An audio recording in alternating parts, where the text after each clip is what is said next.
아버지 하나님, 우리 대강의 성도들 마음 아파요. 우리 주 여호와 하나님께 영광 돌리오니 우리 주 여호와 하나님 큰 영광 받으시옵소서. 이 시간 기도하는 우리 대강의 성도들 하나님 원하고 원하는 것들을 이 짧은 시간에 또 주님 앞에 구하오니 주께서 우리 기도를 들으시고 우리가 각자 간절히 원하는 모든 것들 하나님 큰 은혜로 허락하여 주시옵소서. 아버지 하나님, 우리가 주 예수를 믿어 우리 영혼이 이 세상 다하는 날 당신의 나라로 하늘의 나라로 갈 줄로 저희가 영원히 믿습니다. 이 땅에서의 삶도 아주 귀하고 중요하오니 우리 하나님을 믿는 예수님을 믿는 우리 성도들이 이 땅에서의 삶도 축복받고 남들에게 손가락질 받지 아니하며 귀하게 살아 아름다움으로 하나님께 영광 돌릴 수 있도록 하나님 은혜를 허락하여 주시옵소서. 물질의 축복함도 하나님 더하여 주시고 자식의 문제도 더하여 주시고 하나님 이 땅에서 우리가 원하는 바를 이 짧은 시간에 아버지 하나님께 간절히 원하오니 주여 우리 기도를 들으시고 우리가 원하는 것을 하나님 아버지 허락하여 주시옵소서. 아버지 하나님, 지난 시간 지은 모든 죄들도 주여 7번씩 잃어버린다 하루도 용서한다 하셨으니 이 시간 저희 죄를 자복하고 고백하오니 하나님 들으시고 저희의 죄를 씻어 주시옵소서. 저희 마음을 깨끗게 하시고 마음의 무거운 짐 우리 주 예수께서 대신 지시니 기쁘고 밝은 마음으로 기쁜 찬양 부르며 살아갈 수 있는 우리 대강의 성도들 다 되게 하여 주시옵소서. 아버지 하나님, 이 귀한 시간에 원하는 모든 것들 하나님 들으시옵소서. 저여 많은 사람들이 기도하고 있는 줄 압니다. 지금 이 시간 우리가 원하는 기도 하나님 들으시고 또 우리의 기도가 부족하거든 저희 성도들 기도하는 삶을 살게 하여 주시옵소서. 걸어갈 때나 앉았을 때나 잠들기 전에나 어떤 일을 할 때도 항상 주님이 옆에 계시고 또 우리가 주님과 대화하듯이 늘 기도하는 마음으로 하나님 함께하는 귀한 성도들 되게 하여 주시옵소서. 우리가 어디 가든지 무엇을 하든지 주께서 지켜주시고 함께해 주시며 힘든 일을 할 때도 하나님 기쁨이 넘치게 하시고 우리가 주 예수를 믿어 항상 기쁨으로 주를 찬양할 수 있는 귀한 우리 대강의 성도들 되게 하여 주시옵소서. 이 시간에도 아버지 하나님 불같은 성령으로 이곳에 오셔서 주여 마음문 열고 아멘으로 화답하며 기쁨으로 말씀 받아들이는 귀한 우리 대강의 성도들 되게 하여 주시옵소서. 주께서 함께하여 주실 줄 믿사옵고 예수님의 이름으로 기도하옵나이다. 하나님 우리의 기도 응답해 주시옵소서. 하나님 주의 길로 인도해 주소서.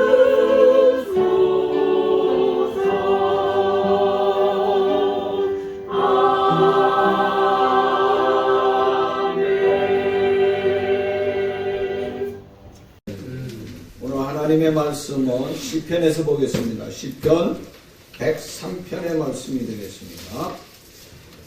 시편 103편 1절 말씀에서 앞에 있는 부분만 보겠습니다. 1절에서 6절까지의 말씀을 함께 보겠습니다.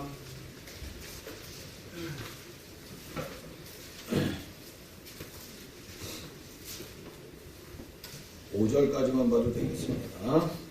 5절까지만 보십니다. 내 영혼아 여호와를 송축하라. 내 속에 있는 것들아 다 그의 거룩한 이름을 송축하라. 내 영혼아 여호와를 송축하며 그 모든 우태거리지 말지어다. 그가 네게 모든 죄악을 사하시며 내 모든 병을 고치시며 내 생명을 파하는 하늘에서 성량하시고 믿는 자와 긍휼로 관을 씌우시며 좋은 것으로 내 소원을 만족하게 하사 내 청춘을 독수리같이 새롭게 하시는도다.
높은 곳을 향하여 얼마나 나아갑니다. 내 뜻과 정성 모두가 날마다 기도합니다.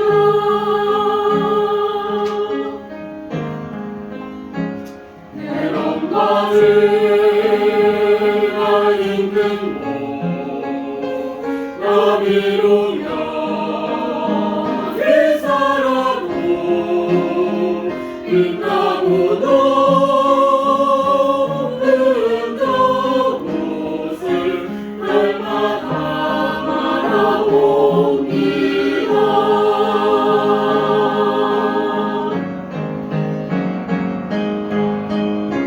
의심의 안개가 지고 근심의 구름 없는 곳 기쁘고 참된 평화가 거기 많이 싸웁니다. 내 주여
기쁘고 참된 평화가 거기 많이 싸웁니다.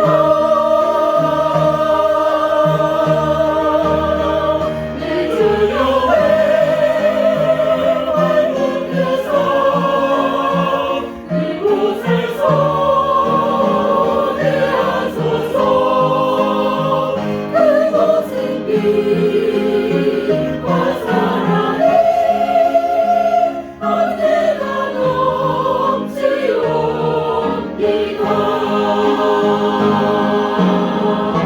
내 주여 내 밝은 데서 그곳에서 대하소서. 그곳은 빛과 사랑이 언제나 넘치옵니다.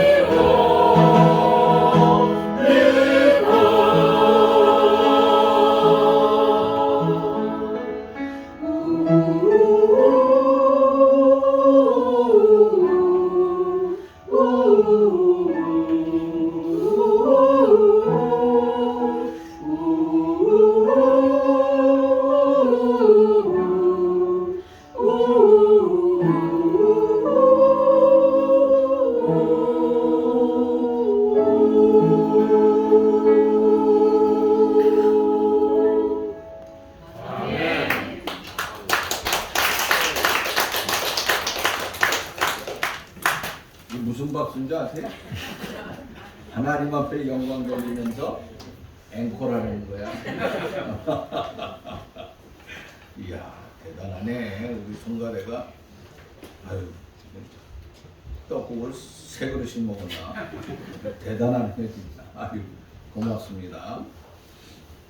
이렇게 열심히 우리가 하나님 앞에 함께 영광을 돌리게 되고 너무나 감사합니다. 오늘 본문 말씀 중에서 2절 말씀 보면 이런 말씀이 있습니다. 같이 한번 읽어봅시다. 내 영혼아 여호와를 송축하며 그의 모든 은혜를 잊지 말지어다 하고 말씀하고 있어요. 오늘 하나님께서 내게 베풀어 주신 은혜, 하나님께서 우리에게 모두 베풀어 주신 은혜가 충만하게 있어요. 이 사람들이 이걸 잊고 산다고 하는 거예요. 잊지 말라, 잊지 말라. 내게 베풀어 주신 은혜, 누구의 고백이에요? 다윗왕의 고백이에요. 목동이었다가 하나님의 기름 부음을 통하여서 이스라엘의 최고의 왕인 두 번째 왕이 된 다윗. 그래서 늘 얘기하지만 이스라엘에게서 빠질 수 없는 것, 지금도 그 국기에 별이 있잖아요. 그 별이 무슨 별이요? 다윗의 별이다.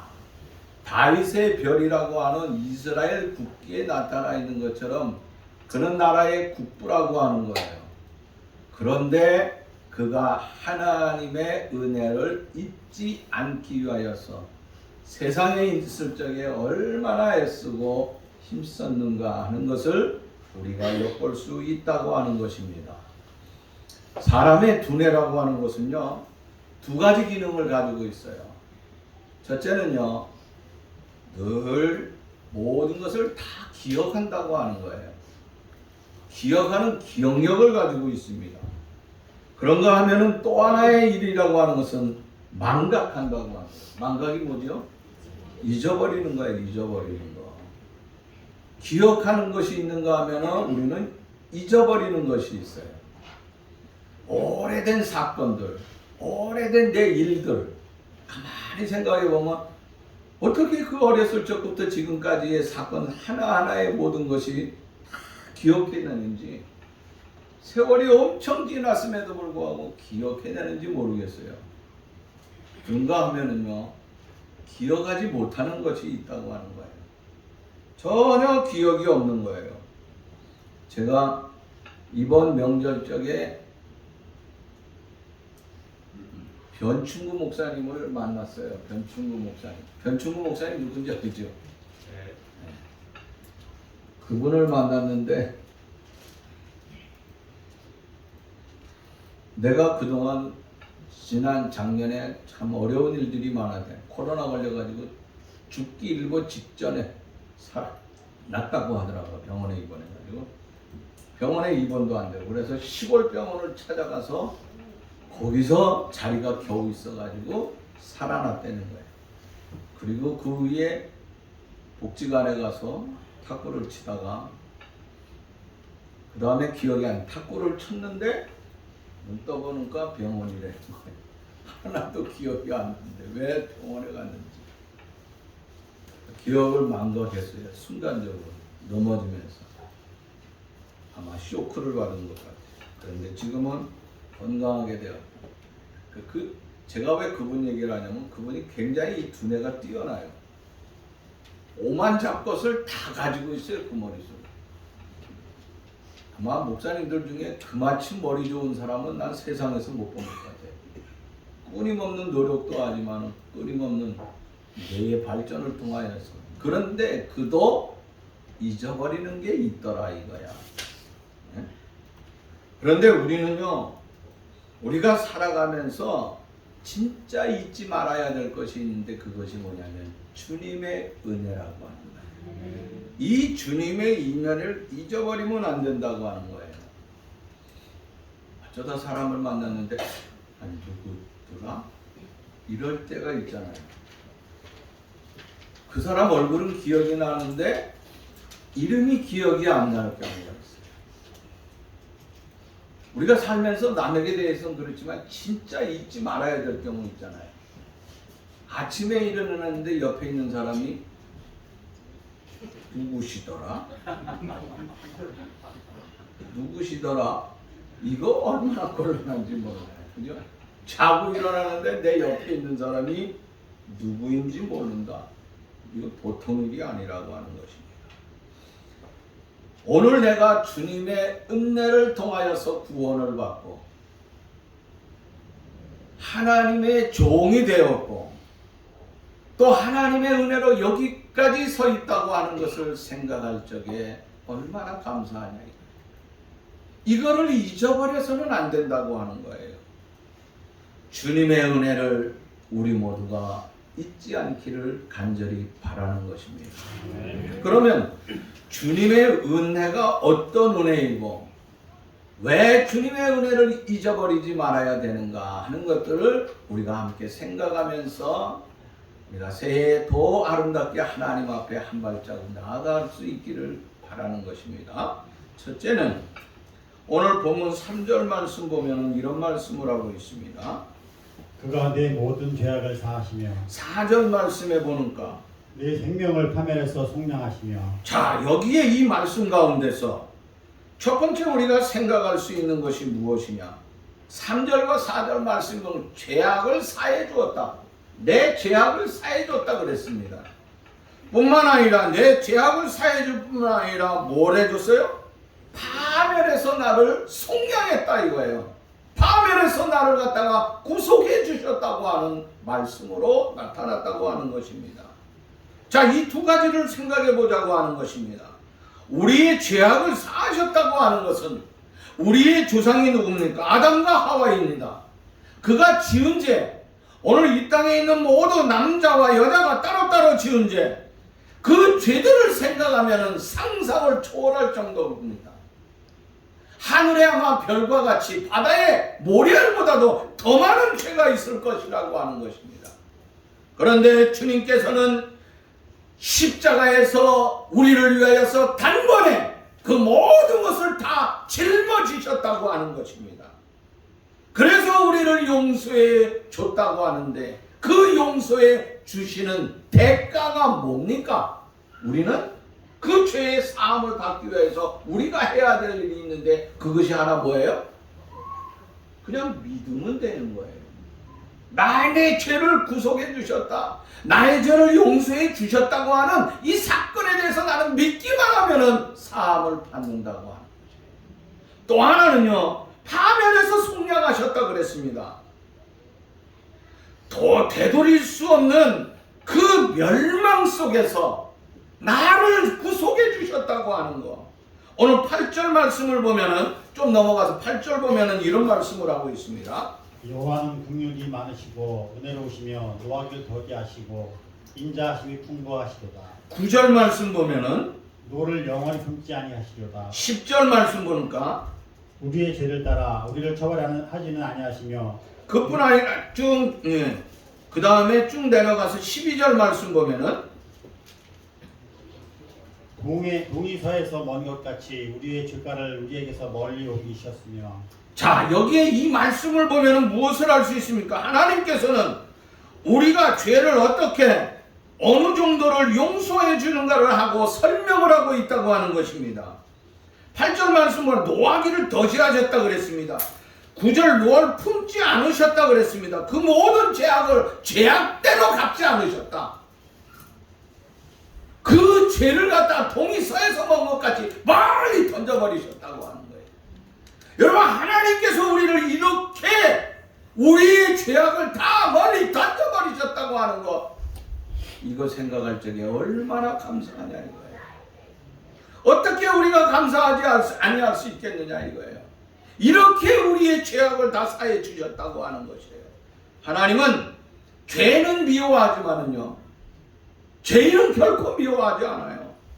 하나님은요, 죄악에 대해서 심판하지만은요, 그 죄를 갖다가 회개한 사람은요, 결단코 심판하지 아니한다고 하는 것입니다.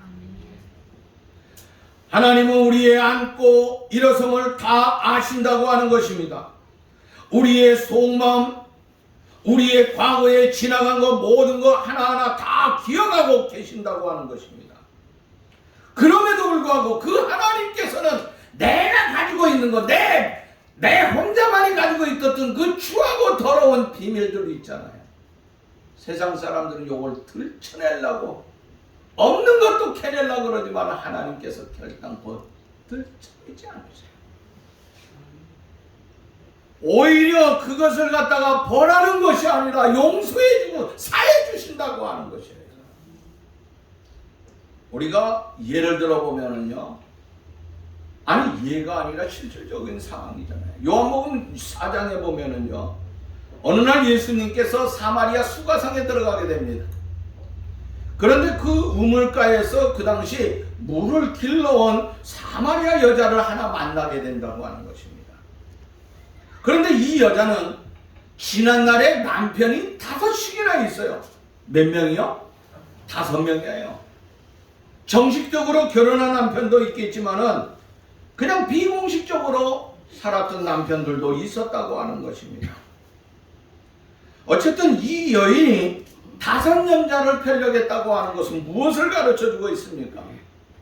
그는 행복하지 못한 삶이 그의 인생의 삶이었음을 보여주고 있는 것입니다. 문제는 지금 내가 살고 있는 이 남편도 나에게 진정한 행복을 주지 못했다고 하는 것입니다. 그래서 그녀가 고백하기 전에 주님은 그의 이미 과거에 어떤 여자였다고 하는 것을 주님은 다 알고 계셨다고 하는 것입니다. 그래서 거기서 주님은 그 과거의 문제를, 그 여자의 과거의 5 남편에 대한 문제를 문제 삼지 않으셨다고 하는 것이에요. 그런데 그 여자를 보니까 그 여자가 가지고 있는 열망이 하나 있어요. 그것이 뭐냐면 영적인 갈망이에요. 무언가 영적인 갈구가 그 속에서 솟아오르는 것을 주님이 보았다고 하는 거예요. 그러면서 그를 용서해 주셨다고 하는 거예요. 그래서 그는 예수님께서 그에게 생명의 복음을 주셨습니다. 그래서 생명의 복음을 받은 그녀는 예수 그리스도를 영접하게 되었고 그 예수 그리스도를 통하여서 영원한 구원을 받게 되었습니다. 그리고 가만히 있을 수가 없어서 물을 길러왔던 그 물덩어리를 던져버리고 뛰쳐나갔다고 하는 것입니다. 그리고 마을로 내려갔습니다. 요한복음 4장 28절 말씀 보면 이런 말씀이 있습니다. 여자가 물동이를 버려두고 동네에 들어가 내가 그리스도를 만났다. 자, 물동이를 던져버리고 그가 뛰쳐나가서 뭐라고 외쳤어요? 내가 예수 그리스도를 만났다고 하는 것입니다. 여러분이 알다시피 나는 죄인 중에 죄인이 아닙니까? 바울과 같이 나는 죄인 중에 괴수가 아닙니까? 그런데 내가 예수 그리스도를 만나서 진정한 구원의 삶을 얻게 되었습니다고 하면서 진정한 고백을 하게 되었다고 하는 것이죠. 여러분이 예수를 만나십시오. 그 예수님과 함께 하십시오 하면서 복음을 증거했다고 하는 것입니다. 그 복음을 증거할 적에 놀라운 일이 일어났습니다. 요한복음 4장 39절 말씀 보니까 많은 사마리아인이 예수를 믿는지라. 많은 사마리아에 있는 사람들이 어떻게 됐어요? 예수를 믿는 놀라운 영적인 일이 일어났다고 하는 것입니다. 이 사람은 자기가 용서함 받은 것뿐만 아니라 자기의 죄가 용서함 받음으로 말미암아 뛰쳐나가서 복음을 전할 적에 그 복음이 그 사마리아의 땅에 떨어져서 많은 사람들을 그리스도에게 돌아오는 놀라운 영광된 역사를 맛보게 되었다고 하는 거예요. 요한복음 8장에 가서 보면은 이제 쭉 내려가서 보면 도저히 용서받을 수 없는 여인의 이야기가 또 하나 나오고 있습니다. 그는 외간 남자와 총을 통하여서 붙잡혀왔다고 하는 것입니다. 이런 사람들은 법대로 처리한다고 하면은 돌멩이로 쳐 죽여야 된다고 하는 것입니다. 그래서 사람들은 그 여자를 돌멩이로 쳐 죽이기 위하여서 하나씩 둘씩 모여들었습니다. 그들은 모여들 적에 그냥 모여들지 않았습니다. 돌멩이를 들었습니다. 이것이 율법이기 때문에 돌멩이로 쳐 죽여야 된다고 하는 것입니다. 그들은 법을 지키기 위해서 돌멩이를 들고 그 여자 앞에 뺑 둘러섰습니다. 그리고 그 돌멩이를 치기 일보 직전이었습니다. 그때 주님이 그들을 향하여 외치고 있습니다. 너희 중에 죄 없는 자는 돌로 치라고 합니다. 너희 중에 죄 없는 자는 돌로 치라고 했습니다. 돌로 칠까 하고 있다가 죄 없는 자는 돌로 치라고 했어요. 돌을 던져야 되는데 그 얘기를 듣고 치지를 못했어요. 근데 구체적으로 그 뒤에 말씀이 뭐냐면 주님이 손가락으로 땅바닥에 뭔가 기록했다고 그랬어요. 뭐라고 기록했을까요? 그 기록하는 것을 보면서 한 사람 한 사람 떠나갑니다. 제롬이라고 학자는 뭐라고 얘기했냐면 돌을 들고 있는 그 돌을 치려고 하는 사람들의 죄를 구체적으로 지적했다고 합니다. 너는 부모를 향하여 이러이러한 짓거리를 했지. 내 자식을 사랑하지 아니하고 후레침 채찍질하라 그러니까 그냥 사정없이 너는 무슨 죄를 졌지 하면서 일일이 거기 있는 사람들의 죄를 다 끼워갔다고 합니다. 그래서 저건 나보고 한 소리인데 돌멩이를 던져두고 하나하나 다 도망갔다고 하는 것입니다. 여러분, 예수님은 그녀가 범한 죄도 죄인인 것도 모르는 것이 아닙니다. 당연히 그 여자는 돌에 맞아 죽어야 된다고 하는 것을 너무나 잘 알고 있습니다. 그러나 주님은 그를 향하여서 돌을 던진 것이 아니라고 하는 것입니다. 오히려 자기가 그 여인을 향하여서, 아니 우리 모든 사람들을 향하여서, 그 위에 돌멩이를 들고 있는 그들을 향하여서 오늘 그들의 죄를 용서하기 위하여서 십자가를 치셨다고 하는 것입니다. 그들의 죄를 용서하시기 위하여서 또 그들을 이제 용서하시면서 그들의 죄를 용서하면서 주님이 선포하였습니다. 뭐라고 선포하느냐? 여자여, 너를 고발하는 자가 어디 있느냐 하고 말씀하고 있어요. 자, 요건 안 썼는데 한번 봅시다. 요한복음 8장이라고 그랬지. 자, 요한복음 8장에 가서 보면요, 여기 이런 말씀이 있습니다.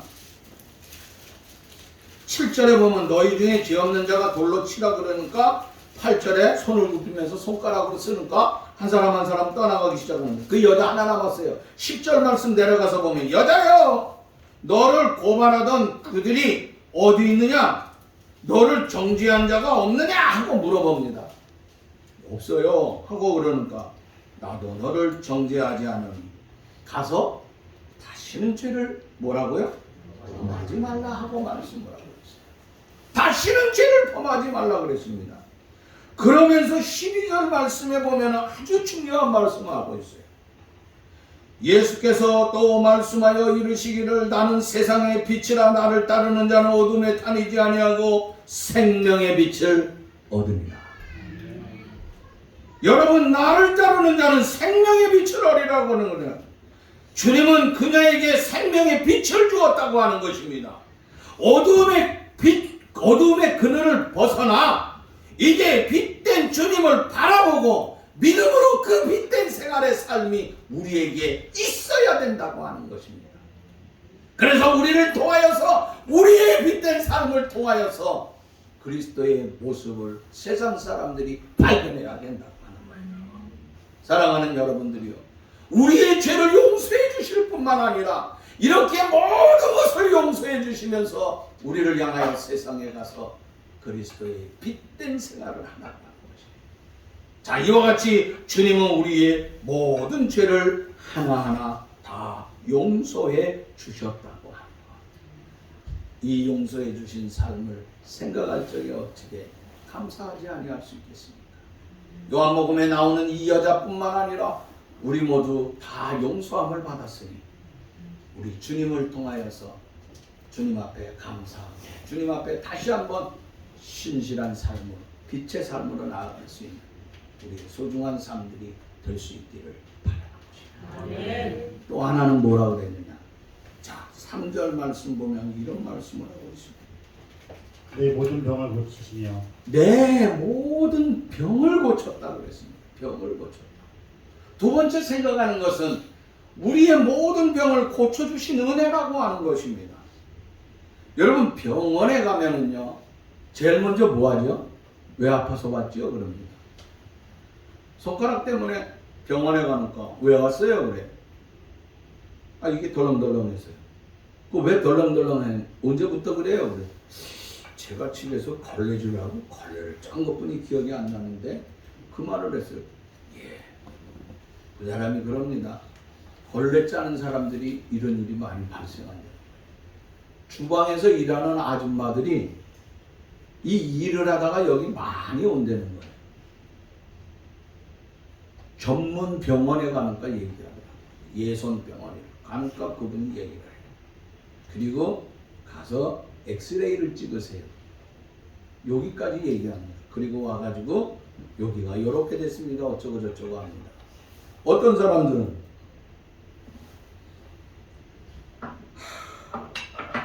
올해는 왜 이렇게 아픈 소식이 자꾸 들려오는지 제가 마음이 아파요. 누가 뭐에 걸렸다, 누가 뭐에 걸렸다 하는 소 너무 많이 들려오는 거예요. 사랑하는 동생이, 사랑하는 친구, 한두 사람 암에 들렸다고 하는 소리 들려오면 가슴이 팍 뭉클하게 내려앉아요. 너무너무 마음이 아파요. 가면은 그런 사람들 어떡하죠? CT 촬영하라, 뇌에 이상이 있는가 MRI를 보자. 그리고 그 의사가 그거를 다 보고 나서 어떻게 합니까? 치료 방법을 이제 계획을 하게 돼 있어요. 그런데 오늘 여기 본문에 보면은요 14절 보면 이런 말씀을 하고 있어요. 이는 그가 우리의 체질을 하시며 우리가 단지 먼지뿐임을 기억하시는도다. 자, 우리의 체질을 알고 먼지뿐임을 알았어요. 내 몸에 병든 거, 내 체질을 이미 다 알고 계신다고 하는 거예요. 주님은 그냥 MRI 촬영이 필요 없어요. 엑스레이 찍어봐야 손이 부러졌는지 안 부러졌는지 그거 알 필요도 없다고 하는 거예요. 주님은 이미 다 알고 계신다고 하는 거예요. 왜? 시편 104편 24절 말씀 보니까 주께서 지혜로 그들을 다 지으셨으니 우리를 다 지으셨다 그랬어요. 139편 13절 말씀 보면은 주께서 내 집을 지으시며 나의 모태에서 나를 만드셨나이다. 내 모든 것을 내 모태에서 나를 조직하고 만들었다 그랬습니다. 16절 말씀 보니까 내 형질이 이루어지기 전에 주의 눈이 보셨으며 내 눈이 이루어지기 전에 어루어지기 전에 내가 글씨를 잘 못 쓰나 봐. 잘 써야 되는데 이게 잘 안 좋아요. 우리 김 장로님은 필체가 끝내줘요. 저는 절반도 못 쫓아요. 설교를 위해서 써드리는 것뿐이지 이루어지기 전에. 자, 여기 이 말씀들을 보면 어떻게 해요? 주께서 나를 지으시기 전부터 우리의 오장육부를 다 지으시기 전에 내 형체를 만들기 전에 뭐 CT나 MRI 그것보다도 더 자세히 나에 대해서 다 알고 계신다고 하는 거죠. 그래서 그것을 안 아시기 때문에 나를 능히 고치고도 남겠다고 하는 것이 오늘 다윗의 고백이라고 하는 거죠. 이것이 다윗의 고백만 돼서 되겠느냐 하는 거죠. 여러분 주목해야 될 것은요. 죄와 병이라고 하는 것 깊은 관계가 있다고 하는 거예요. 그런데 주님이 죄를 용서하시고 사하시고 그 다음에 병을 고쳐주셨다고 하는 거죠. 그 병을 고쳐주는데 시편 107편 20절 말씀 보니까 이렇게 말씀하고 있어요. 그가 그의 말씀을 보내어 그들을 고치시고 위험한 지경에서 건지시는도다. 그 말씀을 통하여서 고치셨다고 그랬어요. 위험한 징에서 건지셨다고 하는 거예요. 말씀으로 우리를 고치셨다고 하는 거예요. 우리가 복음서에 보면은요, 예수님께서 병자를 고친 사건들이 나오고 있어요. 때로는 주님이 안수도 해주셨어요. 때로는 눈을 갖다가 진흙을 묻혀서 이렇게 눈먼 것을 갖다가 이렇게 만지시기도 하셨습니다. 그러니까 손을 잡아주시기도 하였고 안수하기도 하였고 여러 가지를 하셨어요. 그러나 대부분 성경에 보면은요 그냥 말씀 한마디로 치유하셨다고 하는 거예요. 말씀으로 치유하셨다고 하는 거예요. 어떻게 해요? 내 믿음대로 될지어다. 믿음대로 될지어다. 내 병에서 너와 자유함을 얻을지어다. 가라! 하고 말씀하셨다고 하는 거예요. 다 말씀으로 하셨다고 하는 거예요. 특별히 요한복음 11장에 가서 보면은요. 거기 누구 얘기가 나오냐면 요한복음 11장 하면은 누구예요? 나사로가 나와요. 죽은 나사로. 죽은 나사로의 무덤가에 갔는데 사흘이 되었어요. 사흘 됐는데 그 사체를 끌어내라고 말씀하지 않았어요. 이미 사흘 됐으니까 장례하기 위해서 그때는 거기는 더운 그런 나라잖아요. 그러니까 이미 다 둘러가 수건으로 두어서 시체를 갖다가 그 사체를 그 무덤 속에 넣어놨어요. 근데 그 무덤 앞에 가서 예수님께서 야 문 열어. 야 가서 저거 풀러.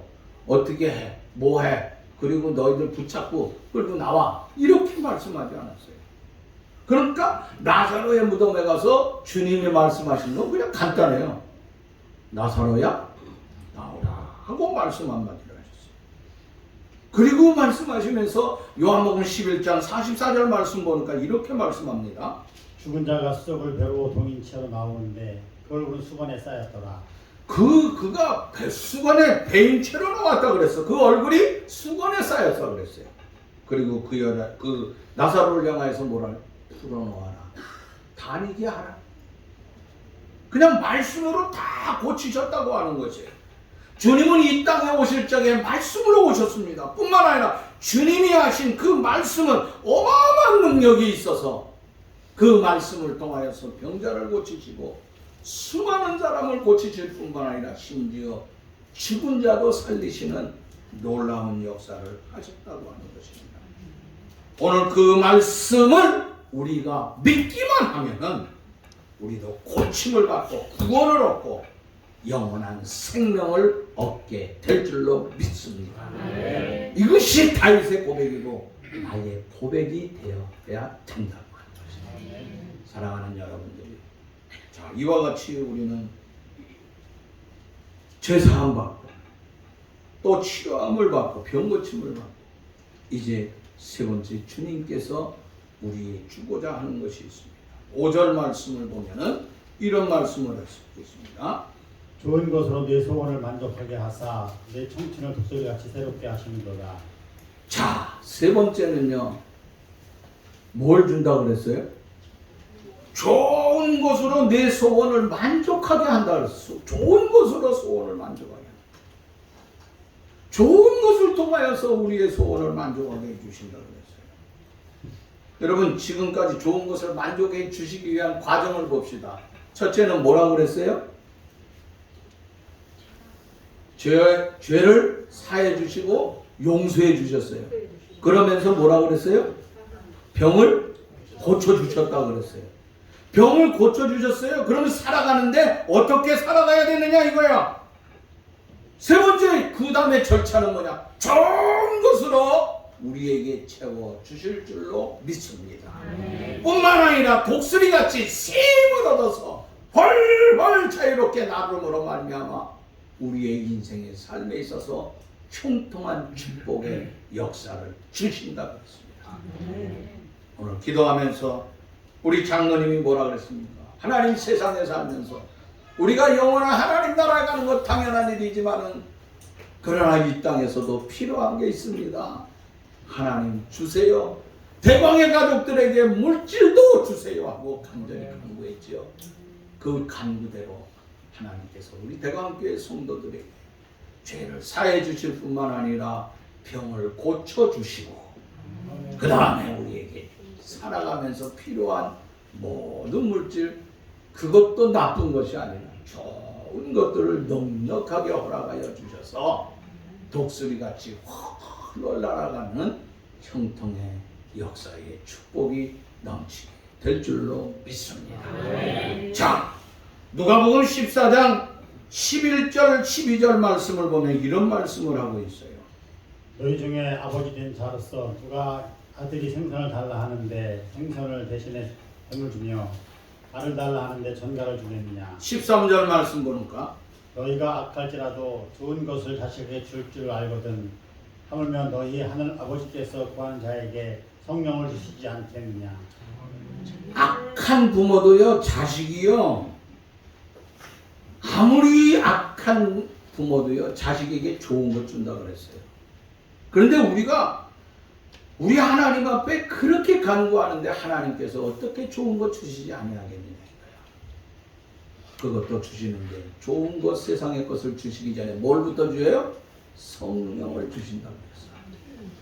하나님께서는 우리에게 성령을 주셔서 점점 더 좋은 것, 그래서 풍성하게 베풀어 주시는 그 은혜가 넘치게 될 줄로 믿습니다. 창세기 1장에 보면 하나님께서요, 엿새 동안 천지를 창조하셨어요.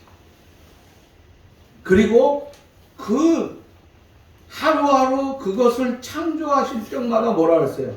내가 보기 좋았더라. 보기 좋았더라.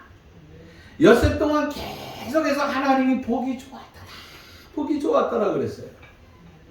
그 보기 좋았더라 하면서 인간을 만들고 그 보기 좋은 것을 우리로 하여금 생육하고 다스리고 땅을 정복하라고 하는 이 큰 은혜를 주셨다고 하는 거예요. 여러분 요걸 생각할 적에 어떻습니까? 너무너무 좋은 거예요. 이 좋으신 하나님을 마음껏 우리가 찬양하며 영광을 돌려야 되겠다고 하는 것입니다. 좋으신 하나님, 참 좋으신 하나님, 참 좋으신 나의 하나님,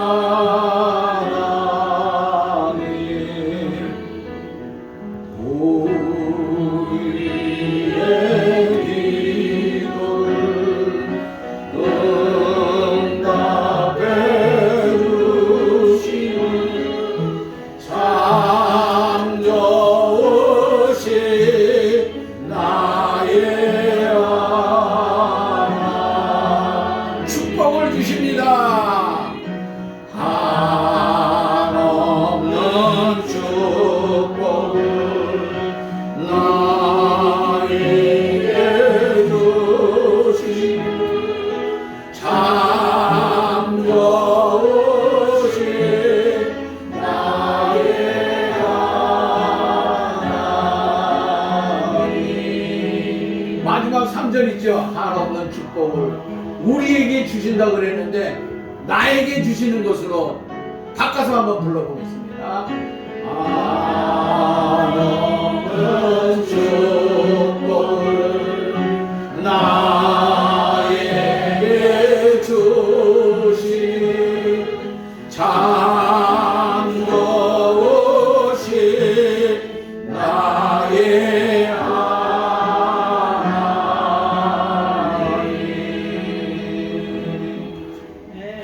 좋으신 하나님이십니다. 좋은 것으로 내 소원을 만족하게 해주실 뿐만 아니라 우리의 춘천을 독수리같이 날마다 새롭게 해주시는 이 축복의 아름다운 삶을 믿을 수 있기를 간절히 바라는 것입니다. 우리는 사는 것도 감사합니다. 오늘 여기 있는 것도 감사합니다.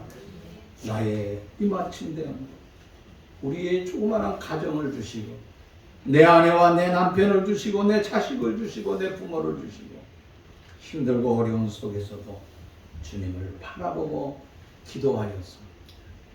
기도할 적마다 응답해 주시고 모든 것을 풍족하게 해주시는 한없이 축복을 해주시는 그 주님, 우리는 날마다 감사하고 그 감사로 날마다 하나님 앞에 영광 돌리면서 우리 대광교회가 있으므로 감사하고 그래서 말씀과 기도로 든든히 서가는 교회가 되었으니 주 안에 감사가 넘치는 대광의 모든 가족들이 될 수 있기를 주의 이름으로 축원합니다. 좋으신 하나님 감사합니다. 얼마나 좋은지 세상에서 용서받을 수 없는 것도 주님 앞에 나오니까 씻음을 받고 세상에 치료함 받을 수 없는 어떤 온갖 질병들을 주께서 말씀 한마디로 우리에게 치료해 주시니 주님 감사함을 드립니다. 그 후에 내가 살아가는 데 있어서 필요한 것도 많어요. 그런데 주님은 나를 향하여서 좋은 것을 준비했어요. 좋은 것을 통하여서 나를 풍성하게 모든 것을 넉넉하게 해주셨어요. 독수리같이 새롭고 하늘을 홀 나르면서 세상을 마음껏 지배하는 생육하고 번성하고 땅을 정복하는 좋은 축복을 주시니 감사함을 드립니다. 이 감사의 축복이 대광의 모든 가족들에게 일일이 하나하나 차고 넘치는 축복의 역사들이 넘치도록 도와주옵소서. 있사옵고 예수님의 이름으로 기도합니다. 아멘.